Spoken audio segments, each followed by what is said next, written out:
11월 14일 살아계신 하나님의 말씀 민수기 21장 1절부터 9절 말씀으로 원망과 감사라는 제 말씀드립니다. 삶의 결과는 평소 습관의 산물이라고 그런 말을 자주 말씀드렸습니다. 실제로 그렇습니다. 주님께서 말씀하신 심은 대로 거두리라고 하는 이 맥락의 말씀이지요. 우리의 신앙생활도 마찬가지입니다. 불평불만과 원망을 심게 되면 그 인생 자체가 불만스러운 그런 인생이 되는 것이고, 감사를 심게 되면 더 큰 감사의 열매를 맺게 되는 것이죠. 신명기 33장 29절에 이스라엘이여 너는 행복자로다. 여호와의 구원을 너같이 얻은 백성이 누구냐? 그는 너를 돕는 방패시요 너의 영광의 칼이시로다. 네 대적이 내게 복종하리니 네가 그들의 높은 곳을 밟으리라고 말씀합니다. 그렇게 해서 하나님의 도우심과 인도하심을 입어 노예의 땅에서 해방돼 가지고 하나님께서 치리하시고 도우시고 보호하시는 가나안 땅으로 향해 나아가야 되는 그런 행복한 축복받은 백성임에도 불구하고 이스라엘 백성들은 그저 불평불만을 토로하면서 끝없이 원망과 대적을 일삼았습니다. 그 결과는 우리가 다 알고 있는 내용과 같습니다. 고린도전서 10장 10절에도 저희 중에 어떤 이들이 원망하다가 멸망시키는 자에게 멸망당하였나니 너희는 저희와 같이 원망하지 말라고 말씀하고 있습니다. 원망의 결과는 그들 나이 20이 넘은 장녀들 모두가 다 40년간을 광야에서 놀다가 지쳐 죽어 소멸되고 그의 후예들만이 약속의 땅 가나안으로 들어가 정착하게 되었던 겁니다. 이 비극적이고 안타까운 결말은 원인이 딱 한 가지였습니다. 불평불만과 원망하는 습관에 의한 그 부정적 인식이 그러한 결과를 가져왔던 것이죠. 민수기 21장 5절 6절에도 백성이 하나님과 모세를 향하여 원망하되 어찌하여 우리를 애굽에서 인도해내서 이 광야에서 죽게 하느냐. 이곳에는 먹을 것도 없고 물도 없다.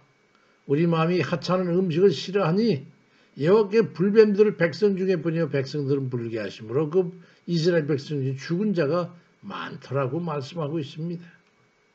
만나 같은 거 먹고 싶지 않다 말이야. 하루하루 죽지 못해 사는 노예의 삶을 살다가 하나님의 능력으로 해방이 돼가지고 젖과 꿀이 흐르는 가나안 땅에 나가는 중이었는데 조금은 어려움이 있어서 그런 중에도 만나와 시원한 물과 쇠고기로 먹이시고 살게 하셔. 그렇지만 이스라엘 백성은 자기들의 잦은 욕구, 작은 그저 사소한 욕구에 불과한 그 만족시키지 않는다고 그래가지고 불평불만과 원망을 일삼았던 것입니다. 우리는 여러 번 말씀드리지만 의식을 객관화시켜야 됩니다. 좀 부족한 건 있을지라도 감사한 건 감사해야 되는데 그렇지 못한 거예요. 매일 망나를 먹는 것에 대해서 그게 불평할 일입니까? 감사할 일이죠.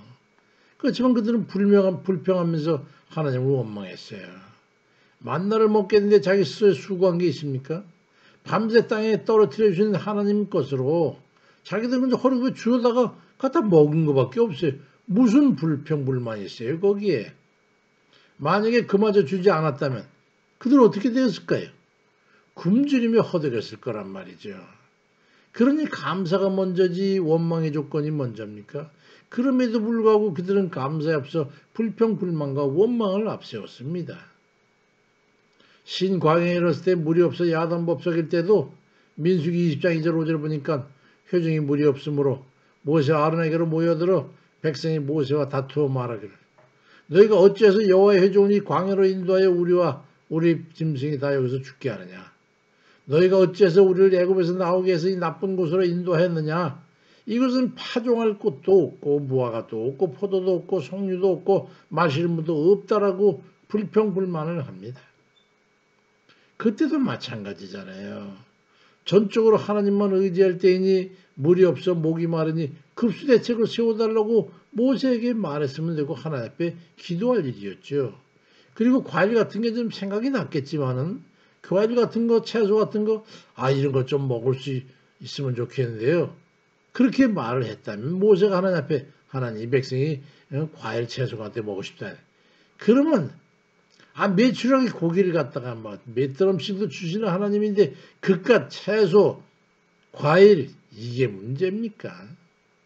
그렇지만 그들은 먹고 자유를 누리고 평안하게 하니 감사합니다라고 감사하고 협의하고 기도해 보다는 불평, 불만, 원망이 터져나간 거예요. 만약에 그들이 감사하고 협의하고 기도해서 하나님을 기쁘시게 했을 것이고 하나님은 기뻐가지고 그냥 마음껏 주시지 않았겠습니까? 그들은 부족하고 불만스러운 것만 보고 원망하고 불평불만할지언정 베풀어진 하나님의 은혜에 대해서는 감사하다는 말 한마디도 없습니다. 한마디도. 이게 우리의 현실 아닌가 하는 생각이 듭니다. 근데 사실은 밤에도 춥지 않도록 불기둥으로 따뜻하게 해주시고 낮에는 구름기둥으로 덮여 시원하게 해주시고 만나를 내주셔서 배불리 먹게 하시고 반석에서 물을 내서 광해에서 그런 게 어디 있어요. 물이 있어도 뜨뜻 미지가는 거. 냉장고에 넣어뒀던 물을 마신 같이 시원하게 마게 하시니 지금도 그런 물 마시는 사람이 흔치 않은데 얼마나 감사한 일입니까?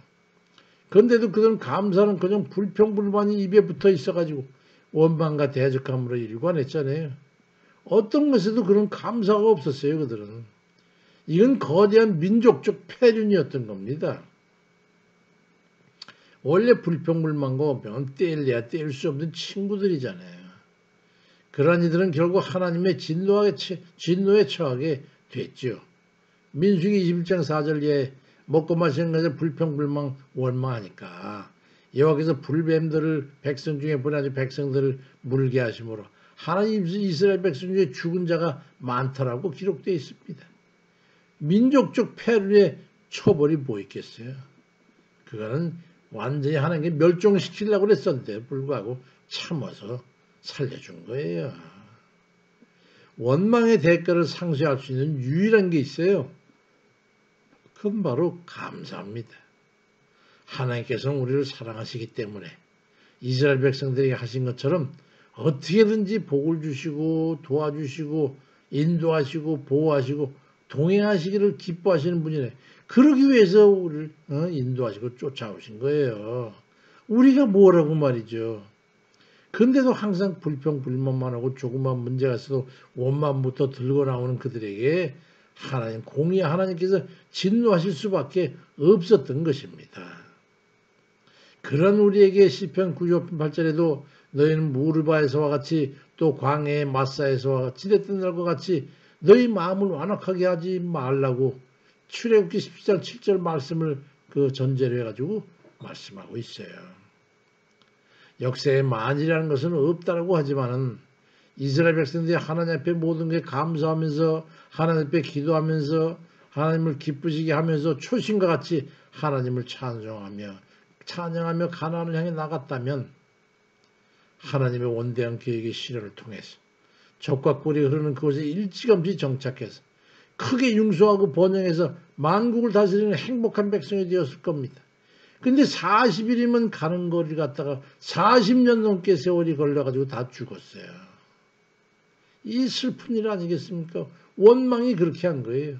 시편 50편 23절에도 감사로 제사를 드리는 자가 나를 영화롭게 하나니 그의 행위를 옳게 하는 자에게 내가 하나님의 구원을 보이리라고 말씀하고 있고 빌립보 4장 6절 이하에는 아무것도 염려하지 말고 모든 일에 기도와 간구로 너희 구할 것을 감사함으로 하나님 앞에 아뢰라. 그러면 모든 지각에 뛰어난 하나님의 평강이 그리스도 예수 안에서 너희 마음과 생각을 지켜주실 거라고 말씀하고 있어. 원망의 마음이나 불평불만이 터져나오걸랑 생각을 돌이켜서 하나님께서 긍휼히 여기시고 베풀어 주신 은혜를 생각하고 감사하시기 바랍니다. 그리고 부족한 것에 대해서는 있다면 감사함으로 하나님 그동안 베푸신 은혜에 감사합니다. 근데 하나님 이런 게 필요해요. 그렇게 간구하시기 바랍니다. 범사에 감사하면서 간구하는 일이 돼가지고 원망의 저주를 피하고 하나님의 풍성한 은혜를 결실을 풍성히 맺어 누리는 그런 이들 다 되시길 주의 이름으로 축원드립니다. 아멘입니다.